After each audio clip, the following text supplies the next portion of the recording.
Asalamu alaikum. Mheshimiwa Rais wa Jamhuri ya Muungano wa Tanzania Daktari Samia Suluhu Hassan, Mufti na Sheikh Mkuu wetu wa Tanzania na viongozi wote wa meza kuu, karibuni sana Dar es Salaam. Nami naungana na wenzangu wote kuwatakieni kila laheri katika siku hii muhimu sana. Mheshimiwa Rais, kwa kweli ukumbi huu umependeza. Nilikuwa namwangalia mzee Kova, nikasema hivi ni yule aliyekuwepo hapa Dar es Salaam. Naona kama watu wawili tofauti, lakini kumbe ni yule. Lakini kawa naangalia pia na kamishna Wadhi. Hadi unaweza kaliteta jeshi la polisi bila kujua kama ulienaye ni polisi. Hii yote ni kwa sababu mtume wetu ametuweka vizuri, na hasa katika mwezi wote mtukufu wa Ramadhani na mpaka hapa tulipofikia sasa. Mimi Mheshimiwa Rais, wakati wote kwa siku 29 nimekuwa natembea na hii tasbih. Nayo hapa.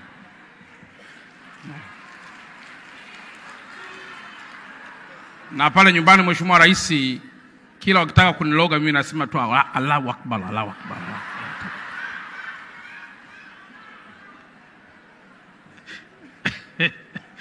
Kwa hiyo Mheshimiwa Rais, Mufti ameniweka vizuri sana katika kipindi chote hiki cha siku 29 ambazo tumekaa kufikia 30 na mpaka hapa tulipofikia. Ni neema kubwa sana ya mtume wetu. Mheshimiwa Rais, neno langu tu la mwisho, mwaka huu kama wenzangu walivyosema, tunakwenda ni mwaka wa uchaguzi. Na mara nyingi miaka yote ya nyuma tunapofikia mwaka wa uchaguzi, wawekezaji na wafanyabiashara wote wakubwa huwa wanapenda sana kuwithdraw mitaji yao kwa kuhofia taifa kuingia kwenye machafuko.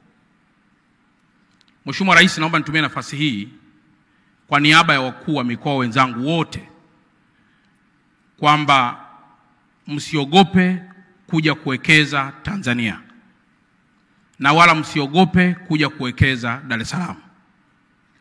Naomba niwathibitishie kwamba katika kipindi ambacho tumejipanga vizuri sana kuhakikisha amani iliyopo inaendelea kutawala na kuwa hivi ilivyo, ni mwaka huu 2025.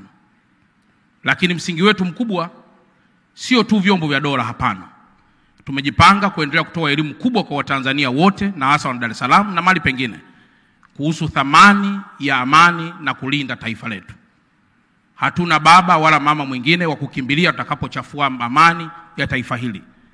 Lakini silaha yetu ya pili ni kutumia viongozi wetu wa dini na taasisi zote kuendelea kuhubiri yale ambayo yanazidi kutuunganisha sisi pamoja na taifa letu. Na mwisho, kuendelea kukuombea zaidi wewe Mheshimiwa Rais ili usichoke. Maana wakati fulani wapo watu wanaweza kukatisha tamaa, lakini tunaamini kabisa kwamba kwa kuwa wewe unamfahamu Mungu na wakati wote unamuomba Mungu, nasi tutaendelea kukuombea ili usichoke na uendelee kutuongoza kwa vile ambavyo Mungu ameweka baraka hiyo kwako.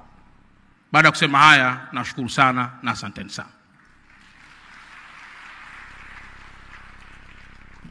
Asante Mkuu wa Mkoa wa Dar es Salaam. Mheshimiwa mgeni rasmi,